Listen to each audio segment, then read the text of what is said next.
boys and girls. Today we're going to read a story called May's First Day of School. It's written by Kate Burbay. And the pictures and illustrations are by her also. Today is May's first day of school. When her mother said, "It's time to get dressed," May said, "I'm not going." When her father said, "Eat your breakfast," May said, "I'm not going." And when her mother said, "Put on your coat," May said, "I'm not going." "Now, May, that's enough," said her mother. On the walk to school, her mother told her all about the fun things she would find there. Things like class pets and great big libraries and long, wild recesses. On the way to school, May thought about all the things that could go wrong. Things like, what if the other kids didn't like her? And what if she was the only one who didn't know how to write? And what if she missed her mother? When they got to school, there was lots of other parents and kids outside. May's mother said, "Hello, how are you today? Today is May's very first day of school, and what a beautiful day it is." "Well, isn't that wonderful?" said a man. "But where is May?" "May!" called her mother. "Where are you?" And May answered, "I'm not going." May wondered if she could live in this tree. She thought maybe she could. There was a mossy spot she could sleep on, and she had a whole lunchbox full of food to eat. Then May heard some rustling. That means a noise. "Hello," said a small girl. "Hello," said May. "Rosie, come down from this tree right now. School is starting soon," called the man from the tree below. "I'm not going to school," said Rosie. "Me neither," said May. "Would you like a cookie?" Today is May and Rosie's first day of school, but they are not going. Where are they at? They're in the tree, aren't they? "Why aren't you going to school?" asked May. "Well," said Rosie, "I'm not going because what if no one will play with me?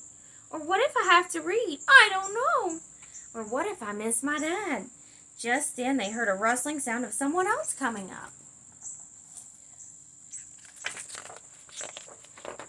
"Hello," said the tall lady. "Hello," said May quietly. "We're not going to school." "That's good," said the tall lady. "I'm not going to school either." And she settled comfortably in a spot on the bottom branch and gazed out through the leaves. "Who are you?" asked Rosie. "I'm Mrs. Pearl," said the tall lady. "Would you like a cookie, Mrs. Pearl?" asked May. "Yes, please," said Mrs. Pearl. Today is May and Rosie and Mrs. Pearl's first day of school, but they are not going.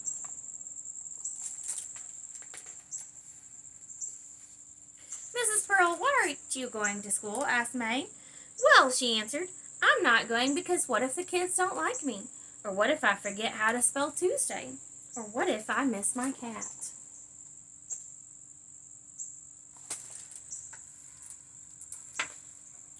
May smiled at Mrs. Pearl and Rosie. "You know what? We're all afraid of the same things.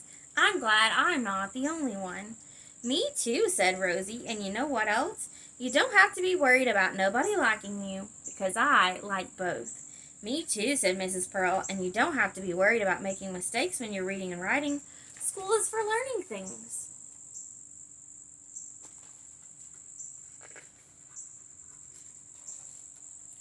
"And if we lived in this tree, we'd miss our families." "Anyway," said May, "plus we're out of cookies." A few minutes later, May's mother called up, "School's about to start." "Okay, here we come." Today is May and Rosie and Mrs. Pearl's first day of school, and here they go. We learn from this story that it's okay to be afraid sometimes. Everyone has something they're afraid of. But we have to do it scared because guess what?